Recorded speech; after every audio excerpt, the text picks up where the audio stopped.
In classic Jessica style, I just recorded a whole long video, but I turned the camera off after 30 seconds and I'm not sure why.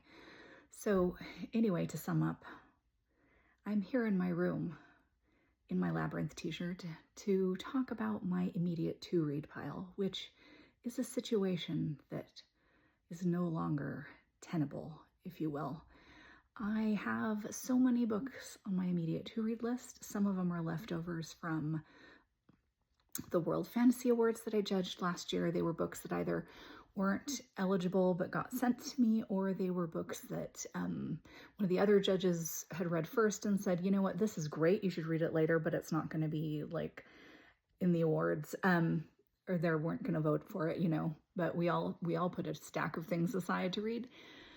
And also, I should just not be allowed near a bookstore ever again. When I went to England for the World Fantasy Award, I bought so many books. It's ridiculous. My sister and I had to buy extra suitcases just for our books to carry them home. And since then, I have fallen prey more than once to the Barnes & Noble pre-order sale. So just about every day, I think I get another book in the mail. And I have zero regrets, but I really might need to be stopped at this point in time. So anyway, let's get to it. Let me show off my stuff again, because I'm doing good that way, I guess. Okay, figured it out. I just can't figure out how to flip my camera around, but there's my drawer keeps coming open. This is the bedside table. It was stacked 3 deep before. Here's my little fox and owl that sit with me on my bedside table. Here is what I'm currently reading. I'm actually listening to the audiobook, which is fabulous, of Clytemnestra by Costanza Casati, which is wonderful.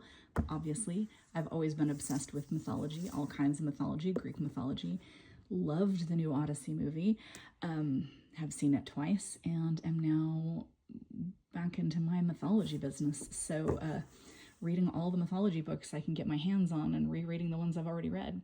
Also the Menopause Manifesto by Dr. Jen Gunter, because the hot flashes have got me, guys, and it's not pretty.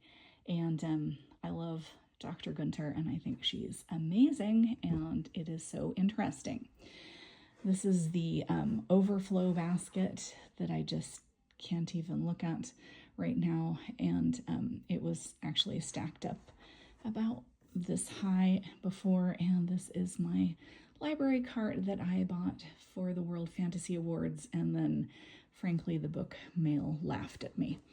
Here it is. These were all nicely stacked, and then I was just sort of tossing them aside, and guess what? Then I noticed, oh, my camera's not on. I'm so dumb. But anyway, here we go. No particular order at all now. Earth Divers, and a comic book omnibus written by Stephen Graham Jones, whom I love. Ashley Poston, whom I love as a real person I have met several times. Eyes Like Stars, a new Star Wars book from her. Very excited. Small wonder. A reason why I should not be allowed unsupervised in a Barnes & Noble, because I saw a shiny book with a horse on the cover and bought it immediately. Beyond the Bright Sea. Love Will Tear Us Apart. I have become obsessed with this series by C.K. McDonald. They are hilarious, very hilarious British comedy, sort of fantasy, light horror books. This is the 3rd one. Following the Moon by James Norbury, because I love Big Panda and Tiny Dragon. Thackeray T. Lamb's Head Cabinet of Curiosities. I was actually given this in a swag bag at one of my very first World Fantasy Awards, probably 20 years ago. I did not know any of the people who were in it, except I recognized the name of maybe I think Neil Gaiman's got a story in here or something like that. I recognized Michael Moorcock. But since then, I have discovered that I know now so many of the people that are in this, and I'm actually friends with some of them, and I'm like, I really need to read that. Peter S. Beagle's Volume 2, The Essential. My sister got Volume 1, I got Volume 2, so we could share. Hormone Havoc, because once again, the hot flashes. The Traitor Baru Cormorant by Seth Dickinson. I met Seth a year ago last week at Crossings Con and got a copy of his first book and got it signed to me and all this stuff, and I Need to read it because now it's been a year and that is embarrassing. Sea of Charms by my dear friend Sarah Beth Durst. I am so thrilled with her for her recent success. She's such a great writer, and I'm glad she's finally getting the recognition she deserves. And I love her little Spell Shop Romantasy series. Teacher of Nomadland, which just won a bunch of awards. Ursula Guin's Language of Night, which I'm co-writing something with Matt Kirby right now, and he cannot believe that I have not read her essays on writing yet, and I can't believe it either. I See You Called in Dead by John Kenny. I went into a bookstore in Boise, rediscovered books that I love, just to ask about maybe doing an event there for my upcoming book, and of course walked out with that book and a bunch of bookmarks and who knows what else. I go blank when I walk into a bookstore. Hazardous Tales Above the Trenches by Nate Hale. Lead in the Mist by Hope Merles, which it appears on so many like foundational fantasy lists and stuff, and I can't believe I haven't read it yet. Arthur and the Kings of Britain by Miles Russell, which I picked up in Winchester at the place where they have the round table, but they quickly reassure you it's not the real round table. Don't think it's the real one. And I'm like, I would imagine the real round table does not have a portrait of Henry VIII on it and is not a mere 500 years old. But anyway, The Ghost Cat, which was sent for the World Fantasy Awards. Philip K. Dick's The Man in the High Castle. I read this so long ago. I picked up a really junky used copy like in high school, read it, really liked it, and then realized the other day I remember very little about it. Found a fancy copy, well, like a anniversary edition copy. Need to read this, the third of the Dune made into a graphic novels. They are really great. I love the art. I love the adaptation. I've had this on the bedside table right next to my bed for as many years now as it has been out and still haven't read it. So that's how I roll. Caitlin Rozakis, Startup Hell. I have loved her first two books, Dreadful and the Grimoire Grammar School Parent-Teacher Association. So I'm really excited about this one. The White Guy Dies First is a collection from the World Fantasy Awards. The Testament of Loki by Joanne Harris. I've read the first book, The Gospel of Loki, twice. Had to get this, of course, and get it signed by her when we were in England, and I met her, and she's wonderful. The Third Period Comeback just came out by my dear friend Kate Johnston. She's such a phenomenal writer. She's extremely Canadian, and this is a hockey book. I'm very jazzed about this. My darling friend Sarah Zar, who's such a wonderful writer. This is her middle grade book, A Song Called Home, which I've also had an embarrassing amount of time. The Thing About Jellyfish by Ali Benjamin. Simon Sort of Says by Erin Bow, which just won all the awards and still haven't read yet. James Islington's The Will of the Many, which I just keep hearing about, and it sounds like it was exactly up my alley. Everybody's Perfect is Jo Walton's latest book. I'm obsessed with her books. I love them so much. Highly recommend. Tooth and Claw, though, it is my all-time favorite of hers, or her award winner among others, is wonderful.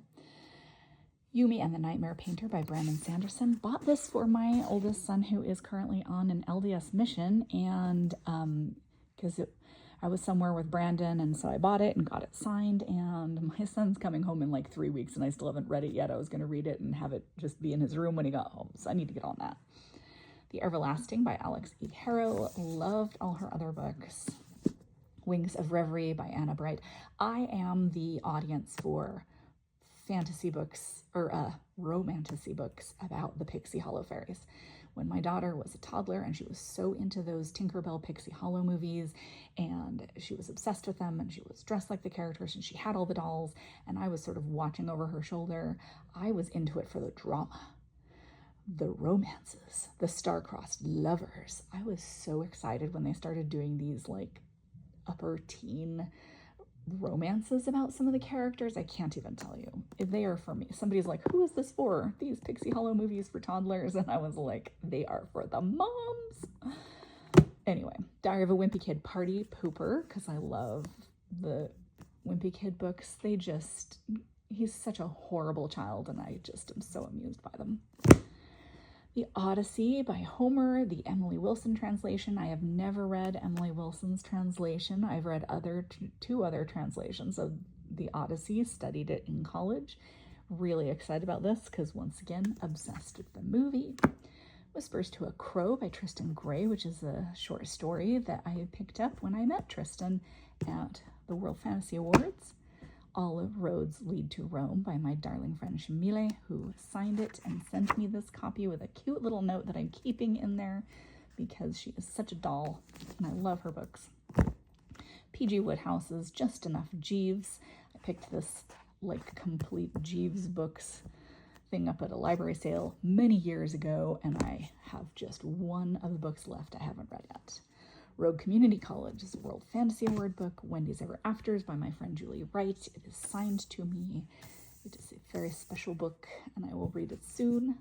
Sense and Sensibility, this beautiful copy that I picked up in England at Jane Austen's local bookstore, P.G. Wells. And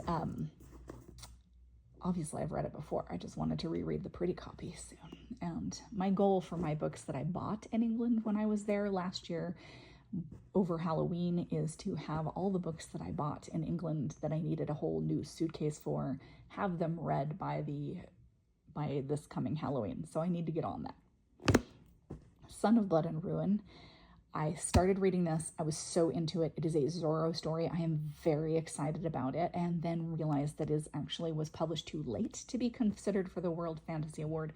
So I can't wait to get back in and start that over from the beginning because I love Zorro stories. The Pirate King, which I saw on a table at Barnes & Noble. I was like, ooh, pirates, must have. Structuring Life to Support Creativity by Sandra Taylor, who is a wonderful human being. She is both a creative, a writer, and manages creative people in her life, and also holds a household down. So I must learn from Sandra. This copy of Ivanhoe. I have not read Ivanhoe in probably 25 years. I love Ivanhoe. And I got a copy from the Vintage Classics copy to match my copy of Waverley when I was in England.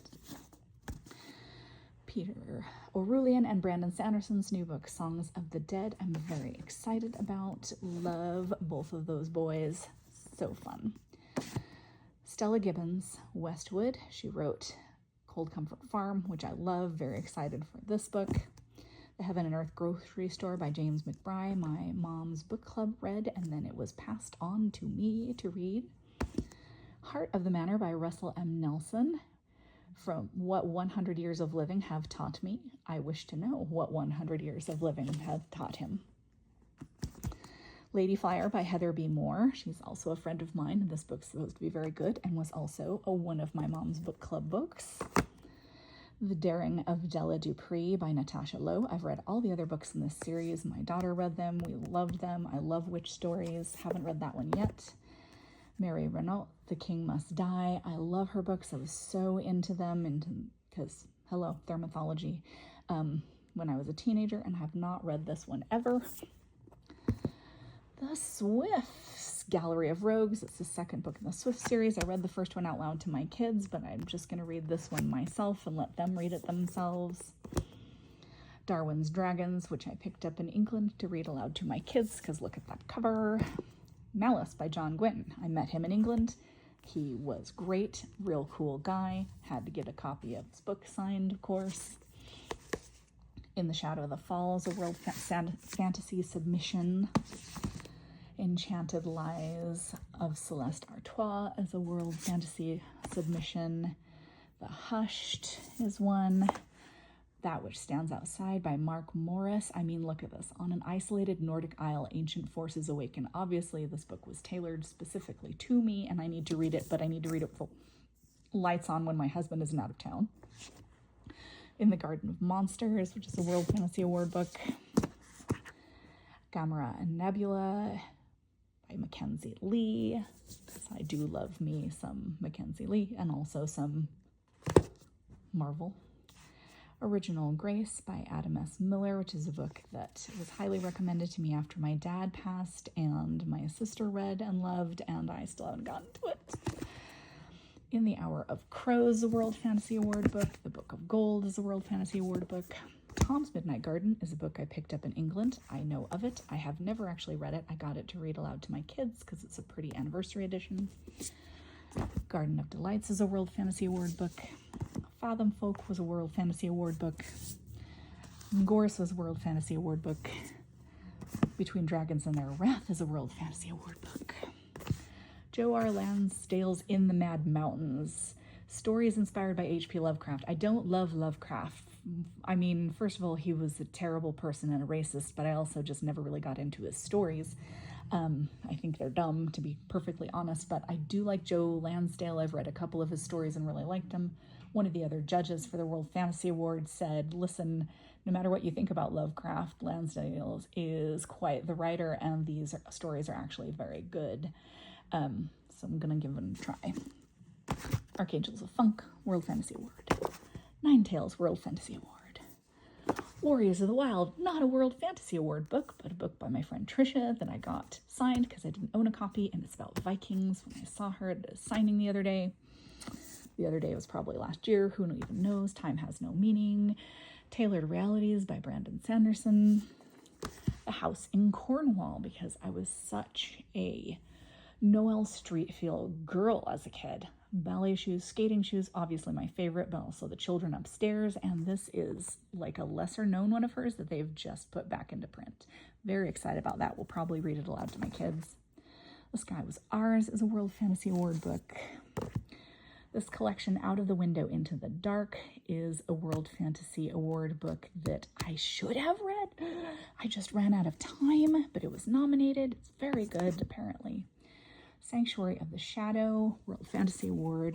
The Improvisers is a World Fantasy Award book that is part of a series, which is why I didn't get into it. But I am excited to get the first one and get into it.